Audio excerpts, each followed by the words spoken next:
오늘은 레위기 19장입니다. 19장인데 이 시대의 기독교를 무엇에 비유할꼬? 마치 이런 것 같습니다.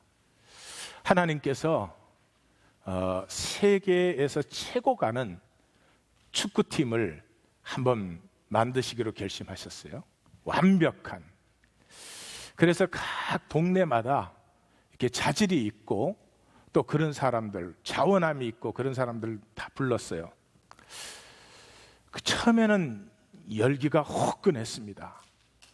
근데 시간이 조금 지나니까 그 훈련이 두말할 것도 없이 너무나 강행군이고 우리의 어떤 체력적인 한계를 이렇게 넘어서는 훈련이니까 조금씩 이제 타협을 했습니다.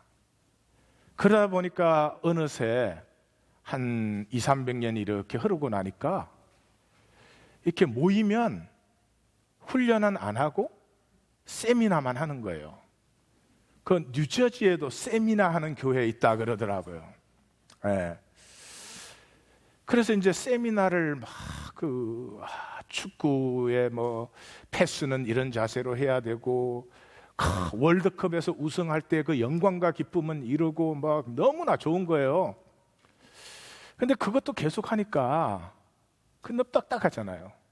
그래서 이제 점점 이렇게 세미나가 부드러워지다 보니까 한 2000년 흐르고 나니까 이제는 왜 모였는지도 스스로도 잘 몰라. 그저 재밌는 데가 땡이야, 땡. 그래서 이 하나인 교회처럼 이러면 안 돼. 뭐가 됐든지 재미있고 쉽고 막 이러면 사람들이 막 몰려오는 거예요. 그 대표적인 게 이 시대의 제자훈련이 아니겠나. 제자훈련이라는 건 예수님이 사신 걸 살면 되잖아요. 예수님 뭐 복잡합니까? 예수님은 조건이 아무것도 없는 분이에요. 그 말은 소유가 아무것도 없는 분이에요. 생명 하나로도 얼마나 당당할 수 있는지, 죽음까지 이기는지, 그게 예수님의 삶이에요. 뭐가 복잡해요? 근데 그 삶은 안 살죠. 그러니까 제자훈련이라고 해놓고 바인더 들고 댕겨요. 예, 뉴저지 북부에 바인더 7개 있는 교회가 있다 그러더라고요. 혹시 아세요? 예, 예.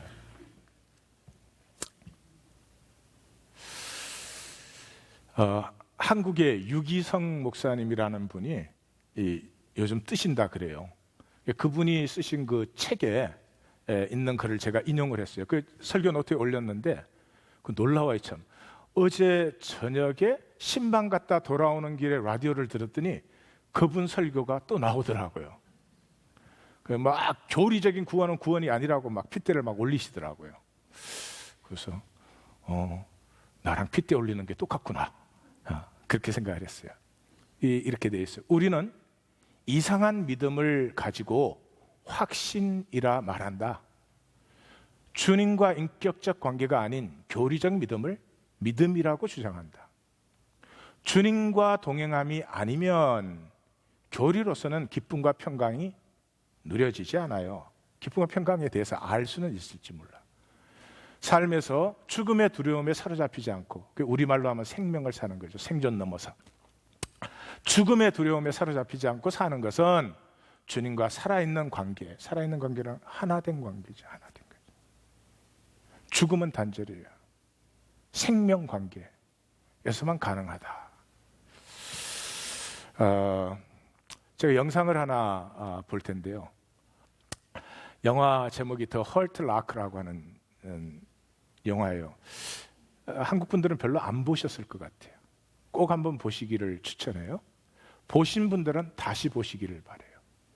왜냐하면 제 생각에 이 영화를 제대로 이해하는 분들이 거의 없을 걸로 생각해요. 왜냐 그러면 감독이 자기 머리로 이렇게 고안해가지고 만들었으면 안 되는 영화예요. 감독이 뭔가 있는 거죠.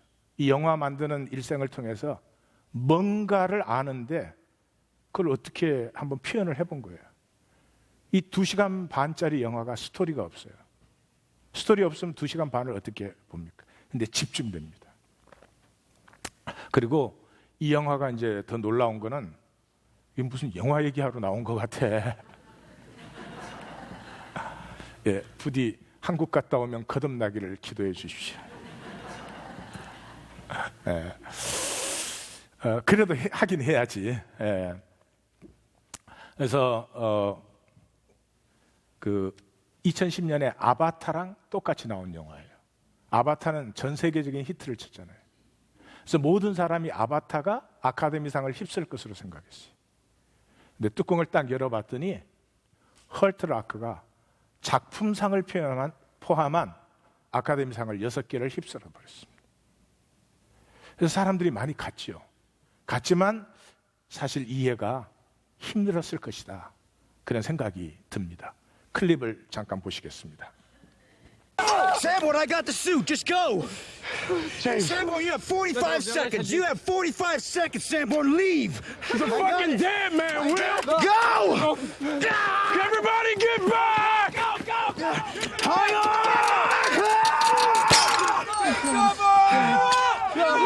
I got one. Go, get back! Get back! Can't. There's too many locks. There's too many. I can't do it. I can't get it off. I'm sorry, okay? You understand? I'm sorry. You hear me? I'm sorry. I'm sorry. Get down now! I can help him! Everybody stay down! 예, 저 다음 장면은 이제 저 장면이 영화의 가장 마지막 장면 중에 하나인데요. 그 테러리스트들이 이제 폭탄을 잔뜩 사람에게 덮어 씌워갖고 그 미군들에게 보낸 거죠. 미군들에게 보냈는데 그 다른 병사들은 그러죠. 저 터지면 다 죽는다. 저 사람 어차피 죽으니까 쏴 죽이라 그러는 거예요. 근데 이 윌리엄 제임스가 주인공인데 그걸 풀어보려고 그 사람한테 접근해서 가는 거예요. 그러니까 옆에 있는 그 동료죠. 가장 친한데 둘이 계속 싸워대죠. 그 마지막까지 따라와가지고 너 뭐 하냐 말이지. 어? 가자. 그러니까 너는 피해라. 45초밖에 시한폭탄이니까 45초밖에 안 남았으니까 피해라 그러죠. 그래서 이제 동료들은 피신시키고 자기는 그거를 풀어보려고 하는데 그 락을 너무 많이 달아가지고 도저히 할 수가 없는 거예요. 그래서 미안하다고. 그게는 윌리엄 제임스의 말이 아니죠. 인류 전체의 말이죠. 미안하다고. 그러고 뛰기 시작합니다. 근데 터져서 저 뒷클립을 보시면은 거의 죽을 뻔합니다. 그리고 여기서 이제 크게 부상을 당하고 뭐 불구자가 되지는 않았지만 그래서 군대에서 퇴역을 시킵니다. 그래서 집으로 돌아와요. 집으로 돌아오는데 도저히 여기서 살 수가 없는 거예요. 가족하고 이제 슈퍼마켓에 물건을 사러 갔어요. 그래서 부인이 이렇게 말해요. 시리얼을 하나 골라달라고. 그러냐고 그래서 시리얼 섹션을 갔는데 시리얼이 수백 종류가 쫙 있는 거죠. 돈 들고 가서 무슨 시리얼을 사느냐를 자유라고 생각하는 사람들. 그것을 삶이라고 생각하는 사람들. 죽자 사자 돈 벌어요. 돈 벌어서 바깥에 나가보세요. 가게들이 얼마나 많은지. 가게마다 그 물건들이 얼마나 쌓여 있는지. 아마 저 물건이 썩지 않는다면은 우리 몇 대 자손까지 써도 다 못 쓸 물건들이 전 세계에 가득해요. 근데도 계속 만들어내요. 그 많은 물건들 중에 내가 무엇을 살 수 있는 사람이냐 이거지. 예? 그 많은 차들 중에, 그 많은 핸드백 중에, 그 많은 옷들 중에 어떤 브랜드를 내가 입느냐 이거죠. 그걸 삶으로 생각해요. 그걸 삶으로. 이 사람은 폭발물을 해체하는 사람이니까 매 순간 죽음과 생명의 경계를 드나드는 것입니다. 살면 안 죽는 것이고 죽으면 못 사는 것입니다. 그런 사람 앞에 시리얼 고르는 게 It's a life. 적응을 못하고 그 전쟁터로 다시 돌아가는 것으로 영화가 끝납니다. 여기에서 제 생각에 영화를 본 분들이 이해를 잘 못하실 것 같다라고 생각되는 점이 바로 이것입니다. 그 폭발물을 해체할 때요, 이 설치하는 사람은 이게 절대로 해체가 안 되고 터지도록 자기의 모든 기술과 머리를 다 씁니다. 그거 해체할 때 선 하나 잘못 건드리면 죽는 것입니다. 이것은 지식이나 기술로 되지 않습니다. 그 영화가 표현할 수가 없어서 표현을 못했지만 제 생각에는 감독의 머릿속에는 있었다 생각되는데요, 그 사람이 폭발물 앞에 딱 서는, 방호복을 입었지만 폭발물 앞에 딱 서는 순간에 머리가 하얘지는 것입니다. 아무 생각이 없는 것입니다. 생각으로는 절대로 그걸 해체할 수 없습니다. 몸입니다. 몸은요, 그 폭발물 해체에 들어가면은요, 폭발물을 해체하는 게 아니고요, 그 폭발물을 설치한 사람의 그 가슴과 모습과 손동작들이 보이기 시작하는 것입니다. 느껴지기 시작하는 것이죠. 그것이 없으면 절대로 폭발물을 해체하지 못합니다. 영화에서 윌리엄 제임스는 폭탄을 거의 900개를 해체한 그런 영웅으로 나타납니다. 사람들은 영웅이라고 합니다. 그는 자신을 한 번도 영웅으로 보지 않습니다. 그냥 내 앞에 주어진 삶, 이거 하나 터지지 않으면 더 많은 사람들이 살 수 있으니까, 그것이 자기가 할 수 있는 일이니까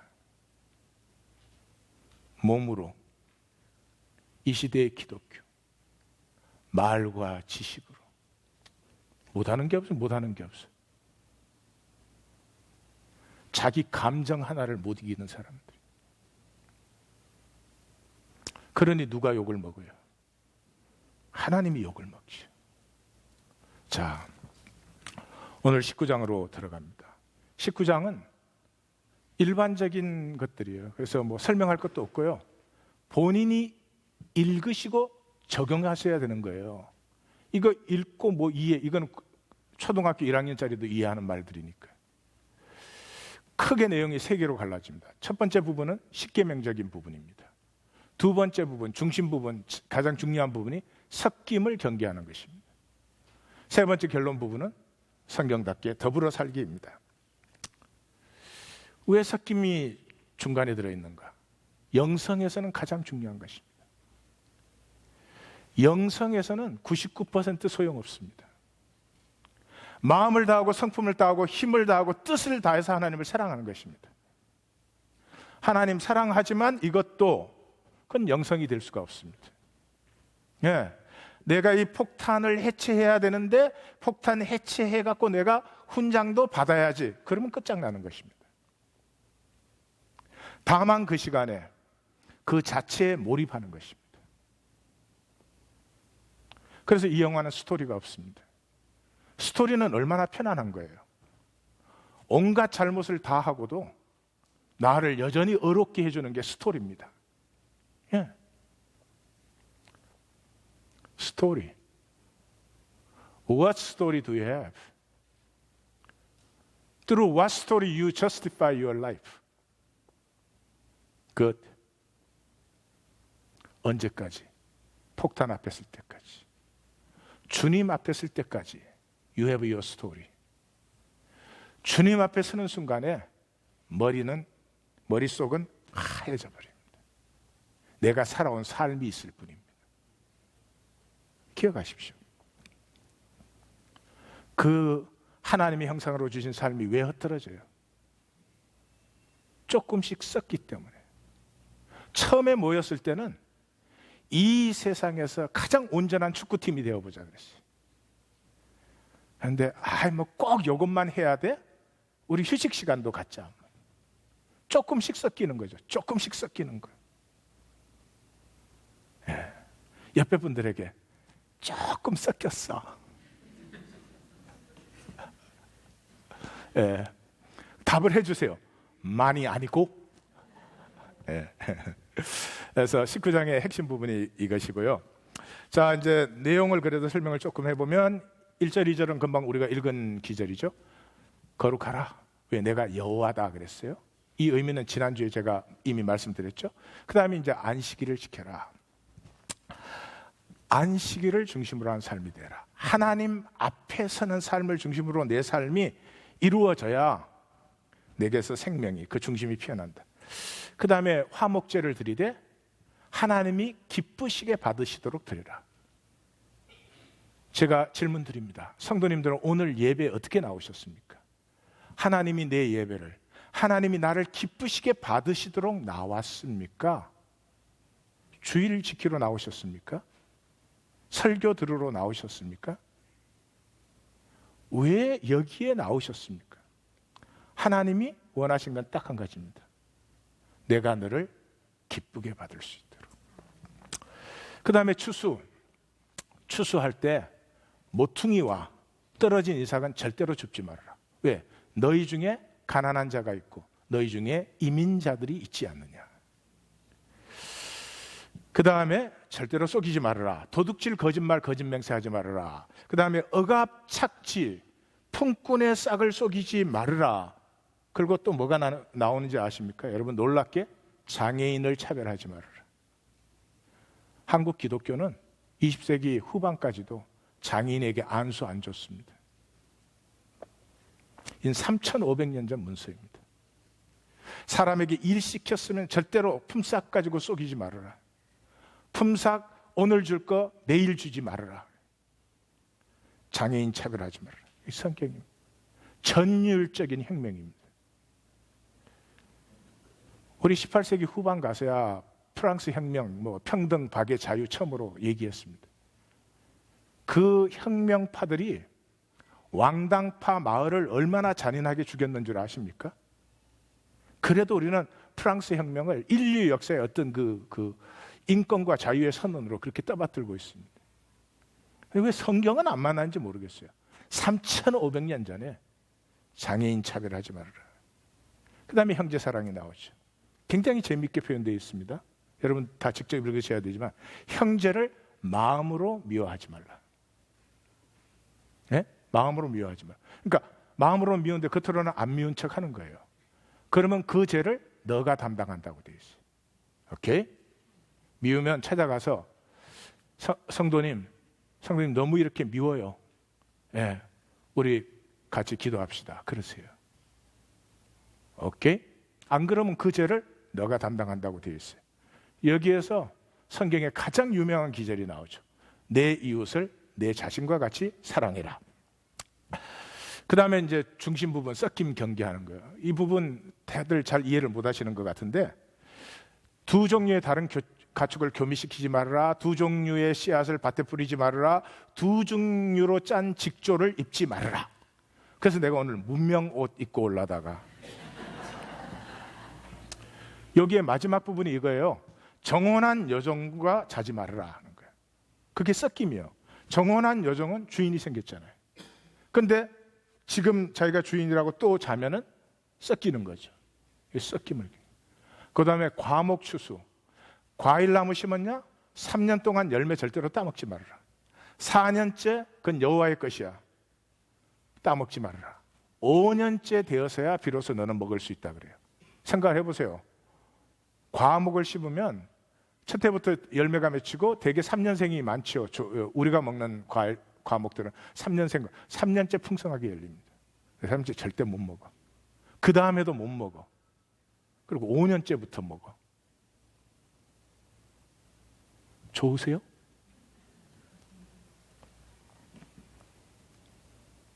무슨 얘기하고 있죠? 내가 심었어. 그럼 누 거예요? 내 땅에 내가 심었어. 누 거예요? 누 거예요?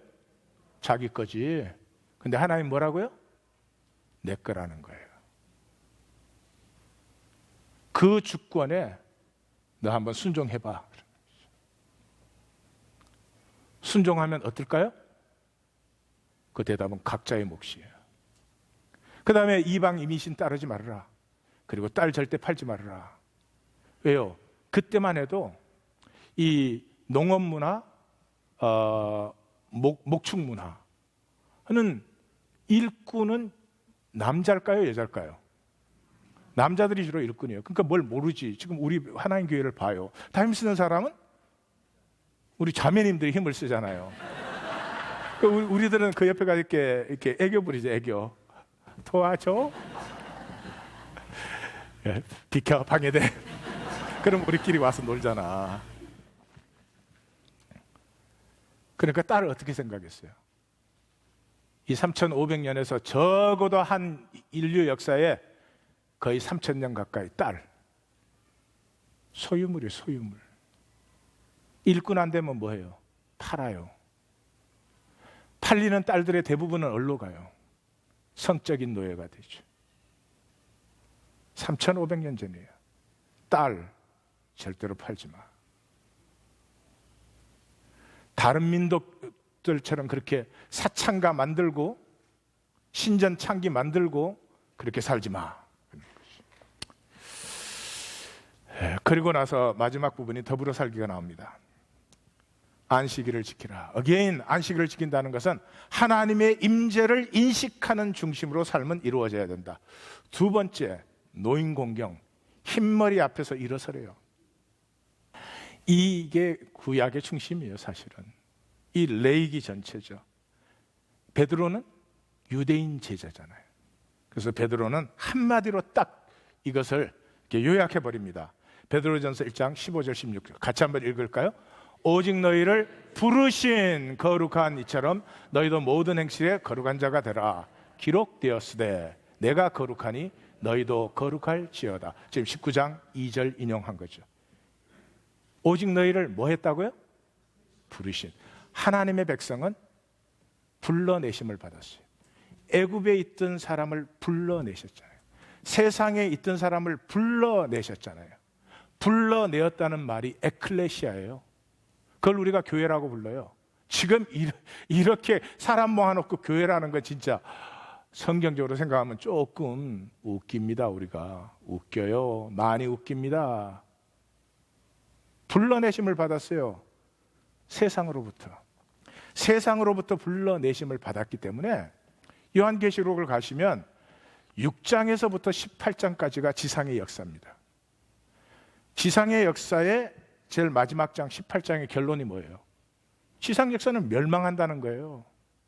지상 역사는 멸망한다는 거예요. 기억하시기 바랍니다. 그래서 이 18장을 시작하면서 뭐라고 합니까? 하늘로부터 음성이 나서 내 백성아 거기에서 나와. 뭐 하라고요? 죄에 참여하지 말고 재앙 받지 말아라. 그 안에 있으면 I don't care how holy you are. 성경을 뭐 거꾸로도 암송할 수 있다. 거기 계시면 멸망하시는 거예요. 멸망하지 않는 길은 간단한 거예요. 나와. 거기서 나와. 자, 이거를 도대체 어떻게 설명하나? 세상 속에 살아야지. 세상 속에서 나오면 뭐가 있어요? 그러니까 떠나라 나와라 하는 말이, 본토 친척 아비의 집을 떠나라 하는 말이 세상 떠나서 수도원에 살아 그런 말 아니잖아요. 제가 공돌이 출신이니까 도표를 2개를 이제 만들어 봤어요. 예. 우리는 엄마 뱃속에서부터 이렇게 태어나서 뭐 본토 친척 아비의 집, 내가 살아온 삶, 내가 만들어 온 삶, 별로 자랑스럽지도 않아. 내 부모가 누구냐, 내 경력이 뭐냐, 내 학력이 뭐냐, 내 소유가 뭐냐, 뭐 내가 자랑스러워하지도 않으면서 그거 붙들어지고 죽는다는 게 죽는다는 거. 그거 놓으면 죽는다는 거예요. 그건 또 나도 그렇지 뭐. 말은 이렇게 해도.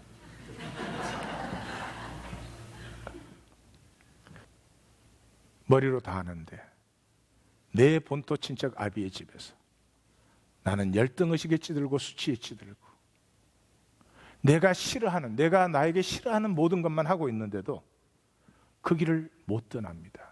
좀 이따 보시면 알겠죠. 왜 못 떠나는지. 떠날 수 있는 길은 딱 한 가지밖에 없습니다. 그 길을 떠나면 그때부터 고난을 받습니다. 사실은 여기 38년 된 자리에서도 고난을 받았지만은 그건 고난이라고 안 그러고 고생이라 그래요. 고생. 그건 애굽에서 하는 거예요. 고생만 했지 열매가 하나도 없는 거예요. 예. 근데 여기를 떠나면서부터는 고난이에요. 고난은 광야에 사는 거예요. 이 광야 끝에는 유업이 기다려요. 가나안이 기다려요. 그렇기 때문에. 그래서 사실은 육체로 이 땅에 사는 것 자체는 어차피 어려운 것인데 떠나면서부터 내 안에 생명이 사라지기 때문에 어려움을 당할 때 하나님의 초월적인 생명으로 이것을 넘어가게 합니다. 그러므로 내가 감당하지 못할 시험을 하나님 절대로 주실 수가 없어요. 초등학교 3학년짜리에게 대학 입시는 절대로 안 줘요. 초등학교 3학년짜리에게는 초등학교 3학년짜리 문제를 줘요. 넘어가게 해요. 근데 여기서 참 중요한 것이 있는데 잘 보십시오. 따라올 수 있으시길 바라요. 내가 떠나기 전의 자리, 여기가 조사원이 38년 된 그 병자 자리, 그 자리는 어디서 시작돼요? 엄마의 자궁에서 시작됐어요. 엄마의 자궁은 혼돈과 공허와 흑암의 깊음이에요. 거기에 하나님이 내 생명을 심으셨어요. 아빠의 정자와 엄마의 난자는 그 생명을 담는 그릇이고 그건 생명이 아니고 그 그릇 안에 하나님이 생명을 심으셨어요.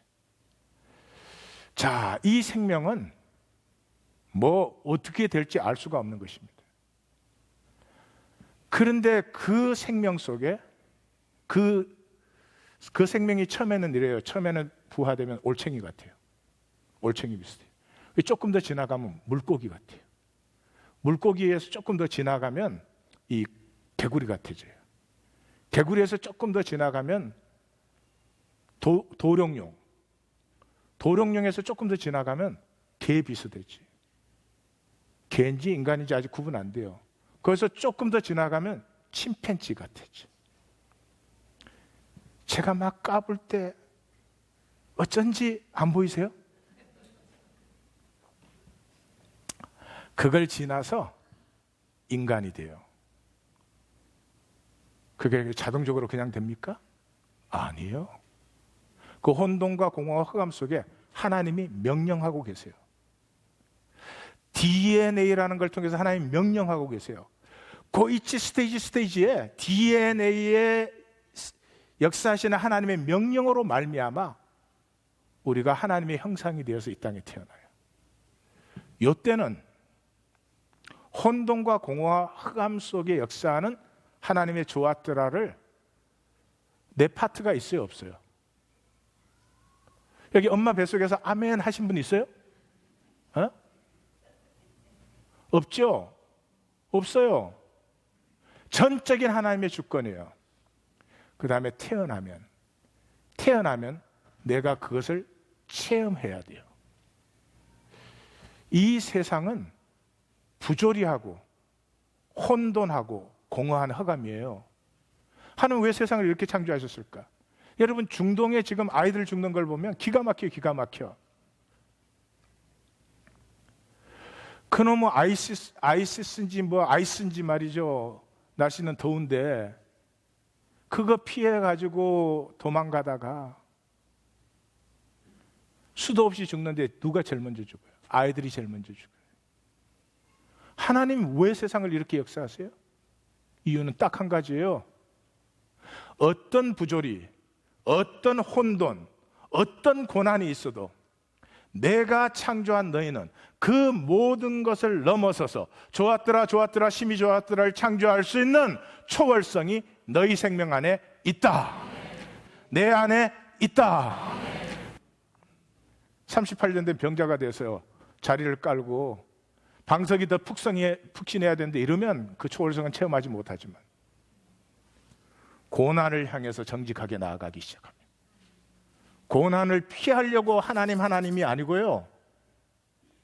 하나님의 이름을 의뢰해서 내게 오는 고난을 직면하면은 항상 내 생명은 고난을 넘어서는 생명이라는 것을, 초월적인 하나님의 생명이라는 것을 만나게 됩니다. 그걸 통해서 어디에 도착해요? 유업에 도착해요. 모든 것이 합력하여 선을 이루는 역사가 내 존재 안에 이미 있음을 엄마의 뱃속에서 우리는 다 누렸습니다. 이제는 내 삶에서 어려움이 오고 실패가 오고 고난이 오고 아픔이 오는 것 같지만 그 자체가 궁극적이 아니고 그것을 통해서 나를 자신의 유업자로, 자녀로, 신부로, whatever 표현으로 세우시기 위해서 자신의 생명을 내게 주신 하나님을 체험해 나간 그 끝에서 난 처음으로 나를 만납니다. 내 학력이 나 아닙니다. 내 쇼핑 캐파시티가 나 아닙니다. 심지어 교회를 나와서 얼마나 잘 다니느냐가 나 아닙니다. 심지어 영적 교리적 지식을 얼마나 가졌느냐 나 아닙니다. 이 체험된 나, 어떤 고난이 와도, 우린 다 고난을 피하고 싶지만 어떤 고난이 와도 내 안에는 내가 그 고난을 받아서 넉넉히 이기느니라. 이 생명의 역사가 있는 것을, 그래서 나를 만납니다. 나를 만난 사람은 떠난 자리로 돌아오는 것입니다. 떠난 자리로 돌아오십니다. 진정한 나의 나됨의 자리로 돌아오는데 그것을 안식이라고 합니다. 자, 두 번째 다이어그램을, 지금 우리가 사는 세상은 제일 위에 있는 저 평면이에요. 현상 세계라는 건 평면 세계를 말해요. 그래서 깊이가 없습니다. 사람들이 여자 볼 때 뭐 봐요? 뭐 보는 것 같아요? 제가 얼마 전에 그 농담을 하나 읽으니까 이러더라고요. 뭐 A라는 여자가 요런 일을 했대요. 그리고 B라는 여자는 요런 일을 했대요. 둘 중에 누가 용서받을 수 있느냐? 그게 질문이더라고요. 그래서 난 굉장히 심각하게 생각했어요. 그래서 정답은 이쁜 여자가. 그래서 깨달았어요. 그래서 우리 궁정한 성도는 뭐를 해도 괜찮구나. 여보, 크게 웃은 사람 내가 알려줄게요. 사람들이 남자 볼 때 뭐 봐요? 깊이 봐요? 돈밖에 못 봐요. 그래서 평면 세계는 어쩔 수가 없어요. 그거 하나님 그거 나쁘다 잘못이다 그러는 거 아니에요. 그게 평면 세계 삶의 전부예요. 평면 세계에서는 내 지경이 넓으냐 너 지경이 넓으냐 좁쌀 가지고 서로, 그게 뭐 광대한 뭐 지경이라도 누리면 몰라, 징기스칸 정도 누리면 모르는데, 그런 사람은 별로 없죠. 이 중에 없죠? 이기스칸 있어요? 없어. 그게 평면 세계예요. 그런데 이런 평면 세계가 있는 것은 그냥 현상만으로 어떻게 현상이 있을 수 있어요? 나라는 사람의 아픔, 뭐 과거, 경험 이런 것이 있어서 지금 이렇게 말하는 거지. 어떻게 현상이 현상으로만 있을 수 없어요. 현상은 반드시 그 본질이 있을 수밖에 없어요. 저기가 밑으로 내려갈수록 저렇게 두꺼운 것은 깊어질수록 이 실제의 density, 밀도가 강해지는 거예요. 그래서 묵상이 깊은 사람은 바람에 흔들리지 아니할세. 갑자기 용비어천가가 나와. 성경 얘기하다가 뿌리 깊은 나무는 바람에 흔들리지 아니할세. 인간은 다 알아요. 저 위에 점선으로 표현한 건 제가 그리기 힘들어서 그런 거예요. 위로도 똑같아요. 묵상이 높아질수록 밀도가 짙어져요. 댄스해지는 거지.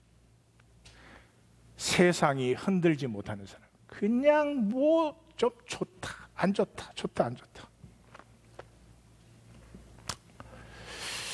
그래서 떠난다는 말이 이런 말이에요. 떠난 게 뭐 자리를 떠나라는 게 아니라 그 현상, 평면 세계에 하나님이 씨앗을 심으셨어요. 요 씨앗은 껍질에 쌓여 있죠. 요 껍질이 깨져야, 죽어야 뿌리가 내리고 나무가 자라나죠. 근데 현상 세계에서는 이 깊이와 높이는 없어요. 안 보여요. 그러니까 뭐예요? 껍질만 자꾸 단단하게 만들어가는 거예요. 부부로 만나서도 껍질만 두껍게 하는 거예요. 한번 물어보십시다. 여기 부부들 중에 내 아내는, 내 남편은 나를 진실로 사랑해. 확신하는 사람 손 들어보세요. 손 드신 분들은 다음 주에 병원으로 가시기 바래요.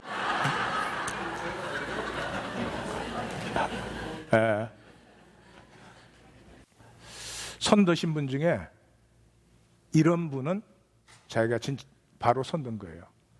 내가 현상에서 자유하다. 그게 아닌데 사랑이라는 말은 불편 없이 잘해준다 뭐 이런 거를 착각한 거겠죠. 그나마도 생존하기에는 필요한 겁니다. 현상 속에, 우리는 평면 속에 살고 있어요. 그래서 이 현상이 있는 이유는 깊이가 있고 높이가 있기 때문이에요. 그러므로 이 현상에서 껍질을 벗을 수 있어요. 이 껍질을 벗는 건 죽는 거예요. 내 생존의 껍질이 깨어지는 건 죽는 거예요. 죽는 게 아니지만 죽는 것 같이 보이죠. 그래서 예수님이 이렇게 말씀하셨어요. 한 알의 밀이 땅에 떨어져 죽지 아니하면 그대로 있어요. 그대로 있는 것의 운명은 어떻게 돼요? 언젠가 썩어요. 허무해요. 죽으면 많은 열매를 맺느니라. 그러면 이 씨앗의 껍질이 깨어지는 길은 내가 만들어 오고 내가 살고 내가 얼마나 애써서 수고한 나, 이거 사람들이 인정 안 해준다고 짜증내고 신경질 내고 화딱지 내는 그 나를 떠날 수 있는 것은 딱 한 가지밖에 없어요. 내가 그냥 씨앗 하나로 단절되어 있으면 절대로 못 떠나요. 내 생명이 하나님과 하나로 연합된 생명이라는 것을 확신할 때만 떠날 수가 있어요. 그것을 성경은 피의 언약이다 이렇게 불러요. 피의 언약이다. 그래서 오늘 19장에서 여러분들이 읽으시면 알겠지만 나는 여호와이다, 이게 16번 나와요. 지난주에 말씀드렸는데 제가 조금 다시 설명하겠습니다. 나는 여호와라는 말이 뭐예요? 이렇게 말씀하십니다. 내가 아브라함과 이삭과 야곱에게는 여호와라는 이름으로 알린 것이 아니고 뭘로 알렸다고요? 전능하신 하나님의 엘샤다이로 알렸다는 거예요. 전능하다는 말은 생존의 세계가 끝나는데 생존 세계가 끝날 때 같이 끝나는 게 아니고 생존 세계를 넘어 생명 세계를 사시는 하나님, 누리시는 하나님. 그러니까 전능하다는 말은 우리는 생존 세계는 전능이라는 게 없죠. 그 세계를 넘어서는 역사를 하나님이 보이셨다는 거죠. 아브라함과 이삭과 야곱에게 이 대표적인 이 전능하심의 역사가 뭘로 나타나죠? 이삭의 출생과 제사 아니에요. 이삭을 낳을 수 있는 나이였습니까? 아브라함과 사라가? 아니요. 이삭을 완전히 제물로 드렸잖아요. 근데 살아났잖아요. 그 생존 세계를 넘어서는 하나님을 내가 보인 후에 그들과 약속했다는 거예요. 그들과 약속했고 지금 모세 너한테 나타난 것은 바로 이 약속을 지키기 위해서 내가 너에게 나타났다. 그 약속을 지키는 하나님은 이름이 뭐라고요? 스스로 있는 자. 스스로 있는 자라는 저 히브리 표현이 철학적인 표현이 아니에요. 실제적인 표현이에요. 무슨 표현? 약속을 지킨다 그런 뜻이에요. 약속을 지킨다. 네. 스스로 있는 자라는 말은 약속을 지키는 자라는 말이에요. 그래서 약속 지키기 위해서 내가 나타났다 그러잖아요. 근데 이 약속이 어떤 약속이에요? 피의 약속이에요. 피의 약속. 아브라함과 할례를 통해서 성기의 표피를 자른다는 것은요, 생명 전체를 뜻하는 거예요. 피의 약속이에요. 그래서 모세를 불러서 가는 길에 하나님이 나타나셔서 죽이려고 하잖아요. 그 사람들이 왜 금방 불러놓고 금방 죽이려고 하냐 이래요. 아니에요. 부르심만으로 되는 일이 아니에요. 피에 우리에겐 다 부르심이 다 있죠. 모든 인간에게는. 그렇지만 떠날 수 없어요. 피의 언약에 확정이 없이는 못 떠나요. 우리에게 피의 언약의 확정이 뭐예요? 십자가 아니에요. 십자가. 십자가 믿는다고 저에게 말씀하지 마십시오. Until you leave.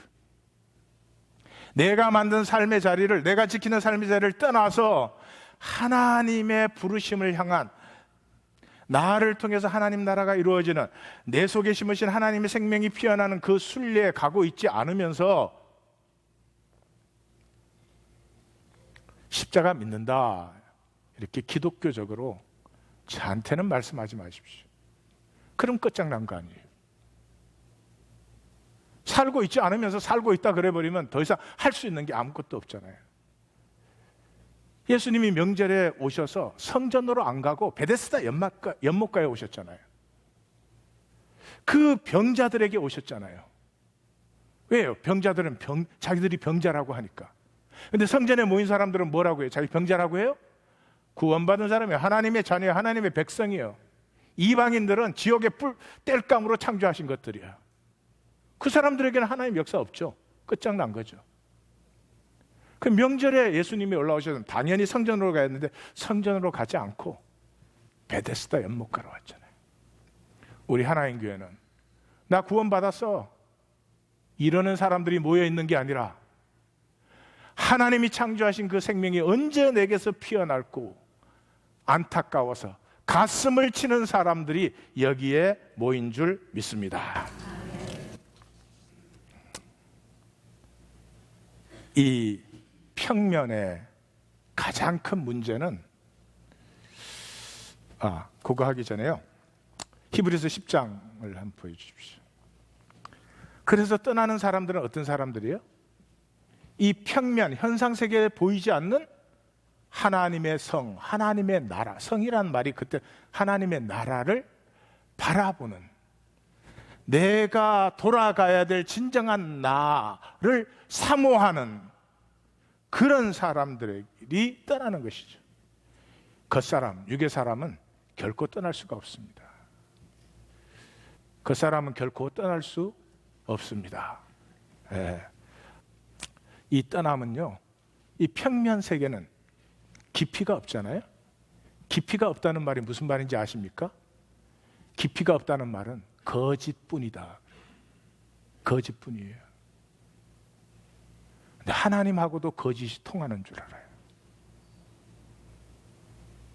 현상 속에서만 서로 통하면 중심에 진실함이 없고 자원함이 없는데도 다 된 거야. 평면 세계는 그렇죠. Of course 그렇죠. 모두가 그렇게 살고 있죠.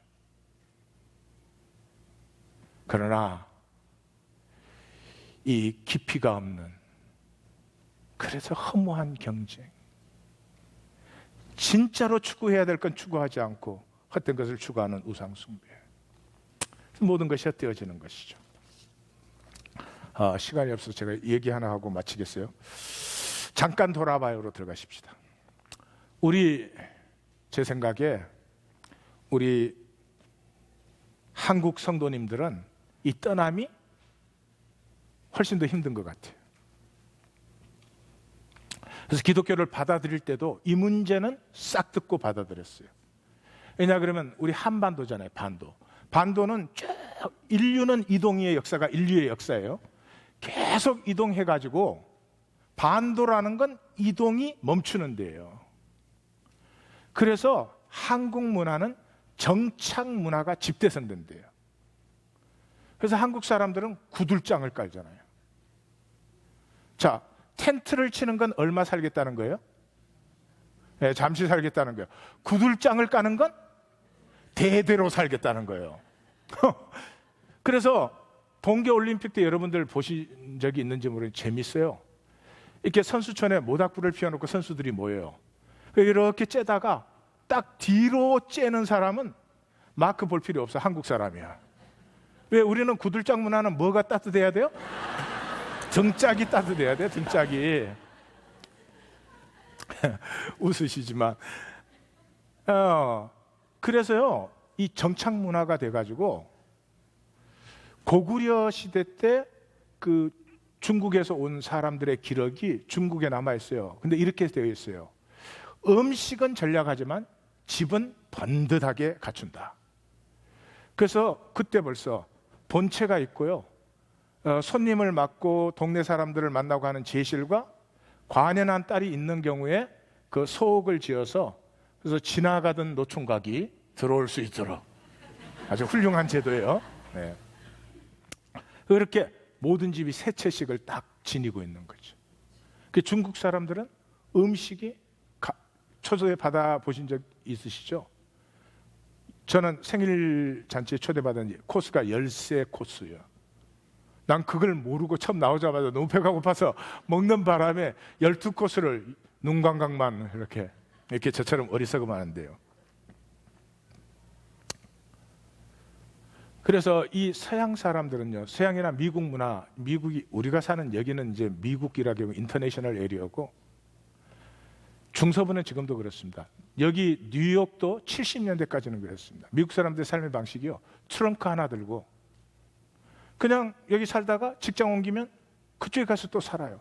문화가 임대 문화예요, 임대 문화. 서양이나 집에 미국에 이런 말이 있어요. 집 없는 서름. 예? 집 없는 서름이란 말이 영어에 있어요, 없어요? 스름이 without home. 그런 거 없어, 그런 거. 이 한국 사람은 집 없는 게 엄청난 사람이에요. 집 지키려고 일생을 보내요. 집 지키려고. 죽으라고 이래서 오로지 목이지. 야, 참, 좀 계산 좀 해야 돼, 계산 좀. 뭐를 위해서 내가 사는 건지. 바이 더 웨이.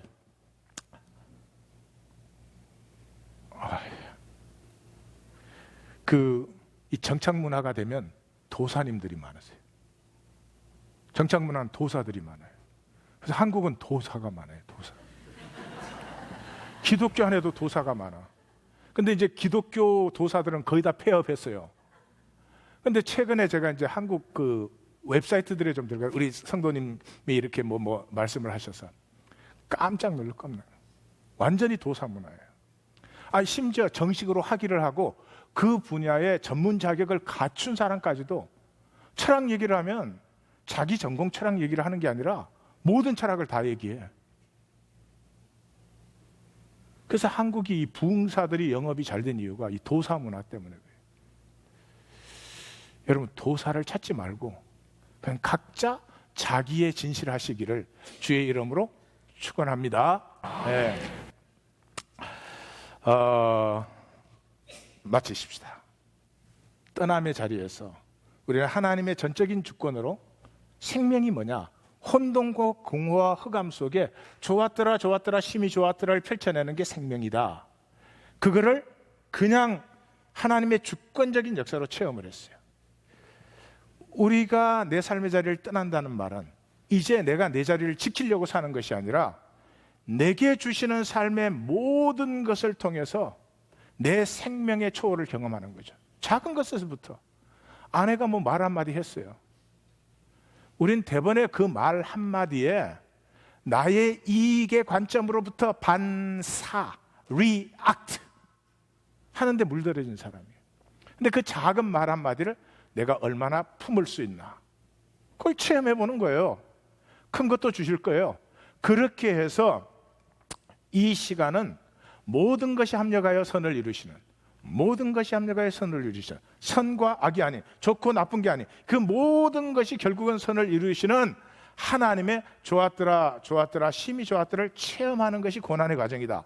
그 과정을 마쳤을 때 좋았더라 좋았더라 심히 좋았더라가 확정되는 거죠. 하나님이 나를 창조하신 이유는 이렇게 고생시키려고 하신 게 아니구나, 나 이렇게 열등의식에 시달리다 가게 하는 게 아니구나, 나는 어떻게 해서 부모 복도 없고 남편 복도 없는데 새끼 복도 없냐 막 이러다가 가는 게 아니고,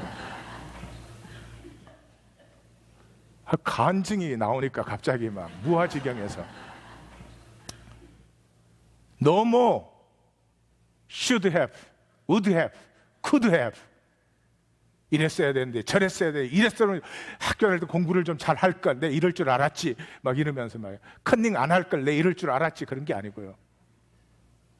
그 모든 것 속에서 피어난, 내 눈에 선과 악으로 보이는 모든 것을 통해서 피어난 나를 확정받아요. 그때 비로소 우리는 만유를 as is, 이제 더 이상 좋다 싫다가 아니고요, 오는 그대로 받을 수 있는 사람이 돼요. 거기서부터 원래의 나로 돌아갑니다. 탕자의 귀향이에요. 이걸 안식이라고 해요. 더 이상 무엇과도 갈등이 없어요. 하나님 안에서 허락된 것은 알아요. 모든 것이 합력하여 선을 이루기 때문에 이제는 내가 혼돈과 공허와 흑암 속에 좋았더라 좋았더라 심히 좋았더라를 펼쳐내는 Are you with me?